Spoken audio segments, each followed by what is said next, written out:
within that was also closely linked to punk rock, which I was very into.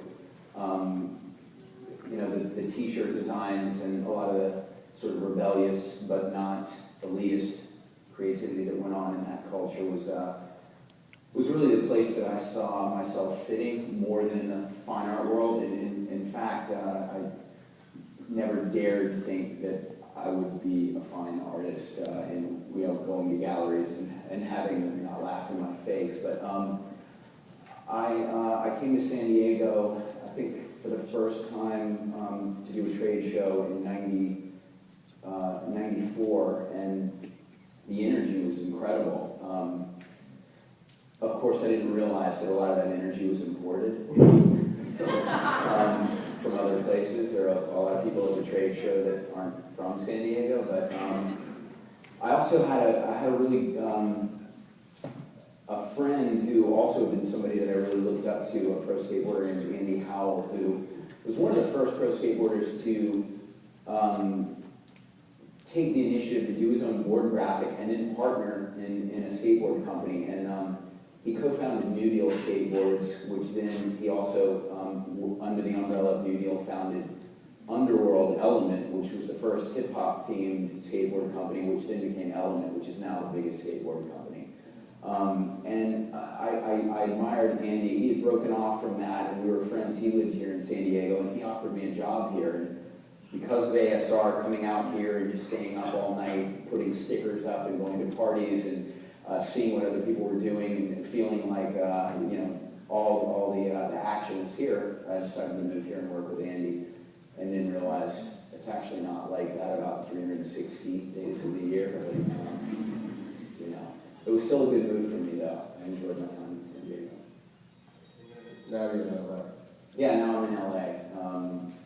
I couldn't make a living as a clothing entrepreneur at first, and so I started doing graphic design to pay the bills, and then at night I would print posters. But most of the design work was coming from LA, and I'm sure most people have done that drive at least once and know that it can be pretty torturous. So finally, when none of the work was local to San Diego, more or less, except for a couple guys that were like, "Hey man, can you do a t-shirt for $2?"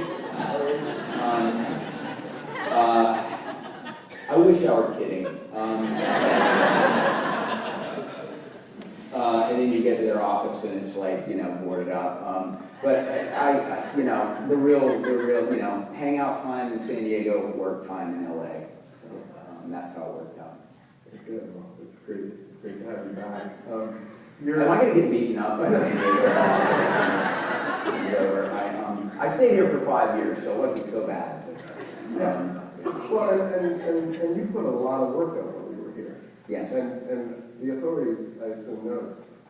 They did. Yeah.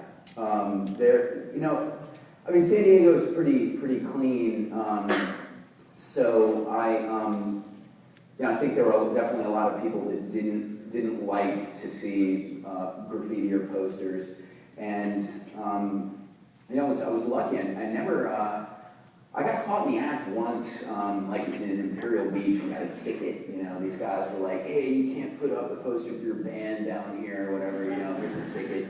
They didn't know. They hadn't seen a larger body of work, I don't think. And but there was a detective that worked sort of as the gas lamp PR detective, trying to make all the uptight merchants happy in the gas lamp. And our office was at the edge of the gas lamp, so I put a lot of posters up in that area. And eventually, after seeing my work in some cafes and some other places, some clothing stores, he really was a great detective and asked people, like, "Where's this coming from?" And a few of them said, "The guy's office is right up the street." You know, so just knocked on the door one day and said, "Hey, I know that the stuff is coming out of here. We've never caught you. We can't prove that you're the one actually putting it up, so we can't arrest you for that. But we're just going to bring a civil suit against you to stop you from even manufacturing it at all." And so that meant that I had to kind of slow down my proliferation of street art in San Diego. That was in 2000, so I a year later moved to comment once too about ASR is the Action Sports Retail Convention, where many of the major surf and skateboard brands have come to this convention downtown at the convention center.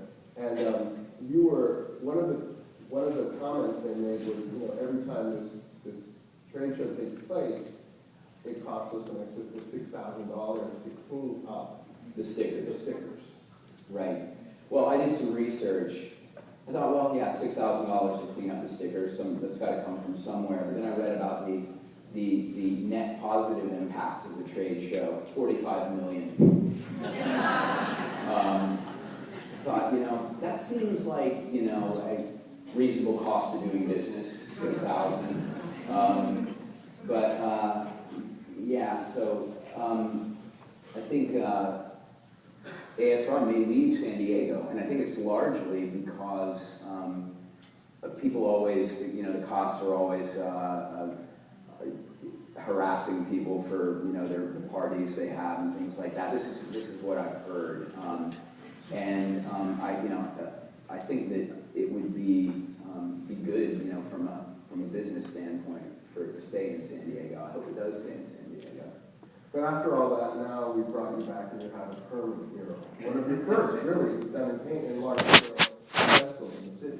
Yeah, I have a couple of permanent murals here, which is really it's great because I think that this show, the Viva la Revolución show, that everyone should be very happy that Pedro put together if you like street art, which I did. Oh. Yeah. So thanks. You know, maybe some people are here to just figure out what all this insanity is about, and they aren't fans, but hopefully most of you are. That it's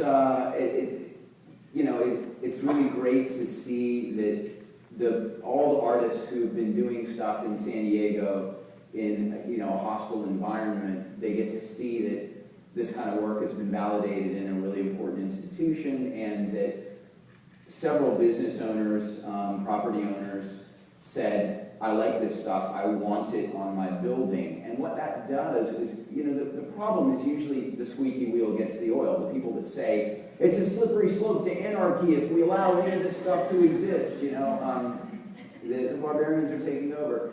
I think that it really takes the bite out of that argument when other responsible citizens respond positively to it and allow the stuff to go up. And I think the difficulty for a lot of people is seeing the transition from this very empowering culture to, you know, a valid art or design career.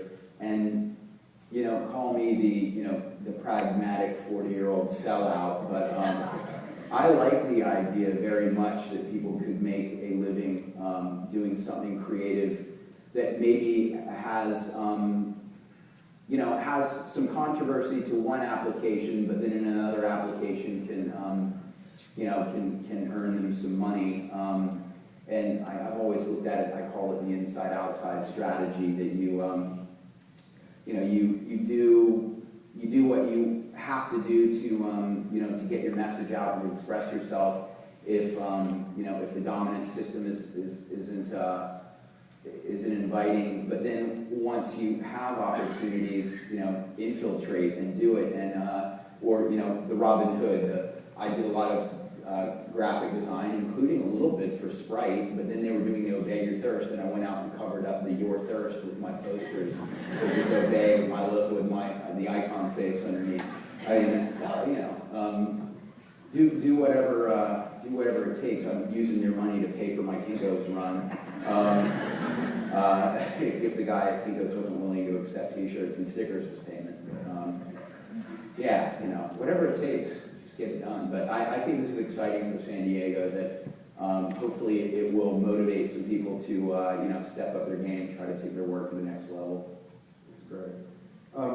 Your early work it was subversive, much more of a social experiment in terms of putting work out into public space, reclaiming public space, kind of ideas of surrounding propaganda.